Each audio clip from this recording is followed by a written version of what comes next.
Hi class, and welcome to this lecture on development and adding content to your essays. So I want to start off by showing you a reading that is included in our modules under resources called How to Say Nothing in 500 Words. I find it to be super helpful, even though it's, I think about 70 years old at this point. And so some of it's a little bit outdated, and when you read it, you'll realize, he talks about using a typewriter and things like that, a little bit outdated, but the basic ideas are still very relevant to what we do. And that is really that you don't want to have a lot of fluff in your paper.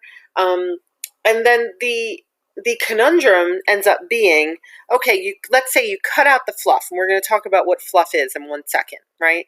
Let's say you cut it out completely. And then you think, well, how am I going to reach the word requirement? How am I going to reach the length requirement if she's having me cut out all of these extra words? And so then the answer to that is that you have to develop new content, right? And I'm going to show you at the end of this short lecture a really good exercise to be able to do that. So let's just take a look at how to say nothing in 500 words very quickly. And I think that this will be very helpful to you in many ways. So you should read it on your own. But I just want to look at a few things here. Okay, so I'm going to scroll down to some of these headings, okay, and talk about some of the most important stuff. The first one is slip out of abstraction, okay? You want to make sure that you are specific, okay? So let's say you're writing about college football, right? You have to do more than just say that college football is bad. And this is one of the best examples I've ever read. I want to read it with you really quick. You have to do more than just say that it's bad. You have to display the evil.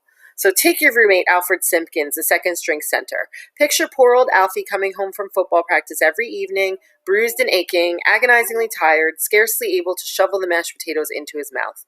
Let us see him staggering up to the room, getting out his econ textbook, peering desperately at it with his good eye, falling asleep, and then failing the test in the morning. Let us share his unbearable tension as Saturday draws near. Will he fail, be demoted, lose his monthly allowance, be forced to return to the coal mines? And if he succeeds, what will be his reward? Perhaps a slight ripple of applause when the third string center replaces him, a moment of elation in the locker room if the team wins, of despair if it loses.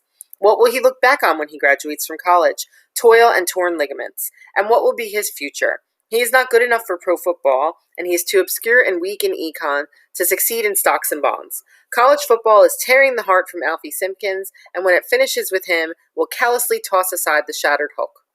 Okay? This is showing us why college football is bad for the players. So saying college football is bad is only 4 words, but this is really describing it without using unnecessary words, without using the fluff that we're going to get to in a minute. So this is a really good way to add content to your essay, to really describe what you're saying. Think to yourself, what does bad mean? The word bad is so vague. What does good mean? The word good, the word nice, the word cool. These things are so vague. What do you mean by them, right? And if we scroll down a little, now we're talking about that fluff. Get rid of obvious padding, okay? You can say fast driving is dangerous. That's good, right? You can say, in my opinion, fast driving is dangerous. Unnecessary, because it's your essay. We know it's your opinion, right? You can say, in my opinion, fast driving would seem to be rather dangerous. Unnecessary, right? And you're not adding anything to it by adding in those extra words. Or you might say, in my humble opinion, though I do not claim to be an expert on this complicated subject, test driving in most circumstances would seem to be rather dangerous in many respects, or at least so it would seem to me. In this very long sentence, you have said nothing more than fast driving is dangerous. If you're really describing why it's dangerous, then it's okay to develop, as with the example of Alfie Simpkins. But here, you're not saying anything new. You're just saying that fast driving is dangerous. So look at some of these examples. Instead of saying, when I was a little girl, I suffered from shyness and embarrassment in the presence of others, you just say, I was a shy little girl. And so this makes your paper stronger. You may think, well, now I'm just cutting it down. She just told me to make it longer with the Alfie Simpkins example, right? But Alfie Simpkins is description, right? This is not description. This is just saying that you were a shy little girl. And I do hope you can tell the difference. Now, you're cutting out all of this padding. You're cutting out all of these unnecessary words. And now you haven't reached my length requirement. right, for the course. And now you're thinking, how can I possibly come up with any more content? So here is a really, really good exercise, okay? You're going to roll some dice. Find some dice, okay, in your house, in a board game. Ask your roommate, ask whoever you need to, and roll them. And whatever number you come up with, and I'm going to use this paper as an example, you're going to choose that many sentences from the paper and write them on a separate document. So let's say you've got 5, okay? You take, let's say this is you're going to pick what you think are the most important sentences of your essay, the 5 most important sentences, right? So for here, this is the central claim of this paper, okay? So this is going to be number 1. Then you would do 2, 3, 4, 5 more sentences that you think are important from your paper. It could be topic sentences for your paragraphs. It could be quotations that you've included. It could be just a really good description that you've included.